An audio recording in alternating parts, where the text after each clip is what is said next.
Bien, alors là je fais un test uniquement en dépression avec juste un aspirateur. Bon, j'ai essayé de mettre la dépression maximale en enlevant tous les fils. Donc voilà. Le but c'est de voir si j'ai un meilleur fonctionnement, ce que je crois, avec une turbine plus qu'une autre. Donc là, ce qui est en test, c'est ma turbine, c'est celle qui marchait la mieux. Donc en 28 pales avec une forme de dépression avant qui est un peu particulière. C'est celle qui a donné les meilleurs résultats. Je suis monté en push-pull, je suis monté jusqu'à un peu plus de 10 000 tours. Ce qui est quand même un bon résultat. Donc là, on va voir ce que ça donne uniquement en dépression. Donc là, j'ai rien en entrée ici. Donc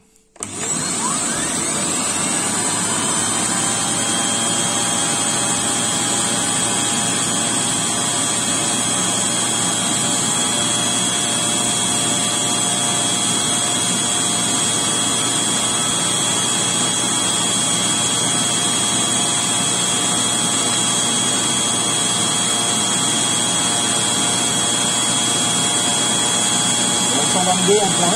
Tout à l'heure j'avais plus, c'est parvenu jusqu'à 130.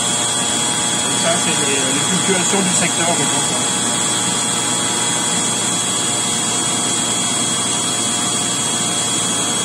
Voilà. Donc, moyenne, on va dire 120 tours. Mais c'est vrai que tout à l'heure j'avais des pointes à 130. Donc ça je pense que ça doit être lié aux fluctuations du secteur. Plus elles sont, plus le secteur est haut, évidemment, plus le moteur tourne vite et donc plus la dépression est importante. Je vois que ça, hein, parce que sinon, voilà. Donc ça, c'est une turbine qui a 28 pales aussi, mais dont les pales sont un peu plus traditionnelles au niveau de la structure. Voilà.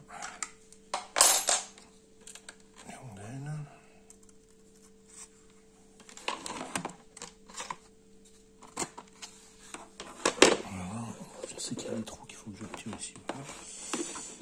Voilà, allons-y.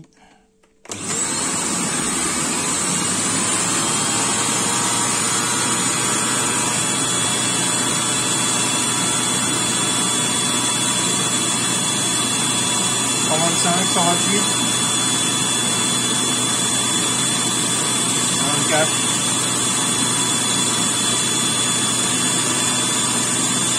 126. Donc j'ai une moyenne qui est un petit poil plus élevée. Il n'y a pas grand chose, mais quand même. 127.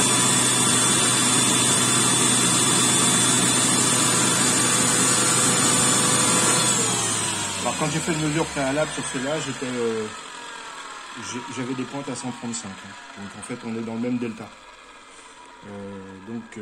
5 fois 6 fois 5, 30. J'ai 300 tours de plus minutes en dépression avec cette pale qui a un profil plus traditionnel. Donc je pense que je vais me fendre encore d'une optimisation sur cette turbine là, parce que si j'ai un meilleur fonctionnement lors de la dépression, bah, c'est toujours ça de gagner, quoi.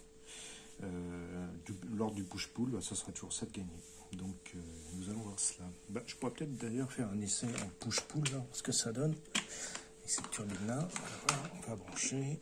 Voilà, comme ça sera fait. Pas besoin d'une autre vidéo. Alors allons-y.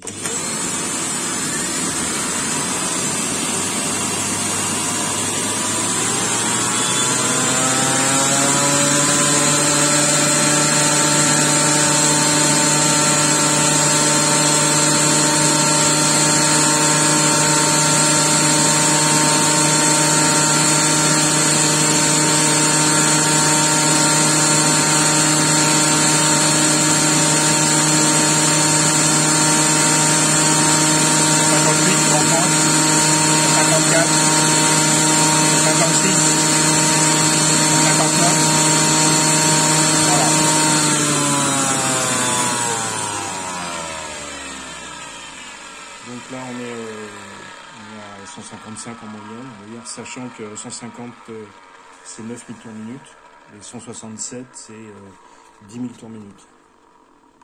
Enfin, un peu plus de 10 000. Voilà. Là, je vais voir en push-pull, on va mettre l'autre turbine, celle qui était qui était optimale. Voir si en push-pull j'ai quelque chose qui est meilleur. Donc là j'ai eu une pointe à 155. J'essaie de faire vite pour rester dans la même variation secteur. Ça veut rien dire, enfin je pense que si, quand même, il y a une moyenne. Je pense que en fonction de l'heure, dans la matinée ou dans la journée, le secteur fluctue en fonction des consommations. Et donc ça a une importance. C'est vrai que j'ai des soirs tard où je me suis retrouvé avec des mesures de folie, parce que certainement que les gens étaient couchés, que personne n'avait de lumière allumée. Je me retrouvais certainement avec un secteur très fort. Donc voilà. Hypothèse. Hein. Alors allons-y.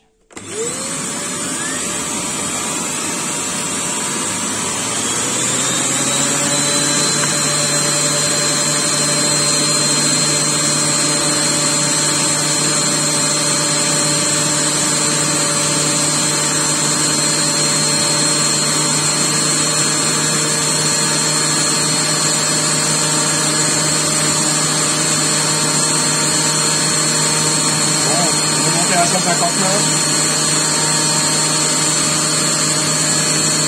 55 en moyenne.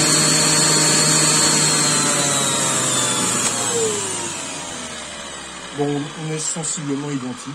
C'est-à-dire que ce qu'on gagne en push, on le perd en pull et vice versa. Donc il y en a une qui est meilleure en dépression, l'autre qui est meilleure en surpression. Donc, mais ça se compense apparemment. Voilà. Donc j'ai toujours pas coupé mes tubes. Là j'ai reçu ma scie, mais bon, c'est un petit peu compliqué à mettre en œuvre. J'ai toujours pas coupé mes tubes pour faire fonctionner mon système avec le compresseur intégré, mais bon, ça va venir.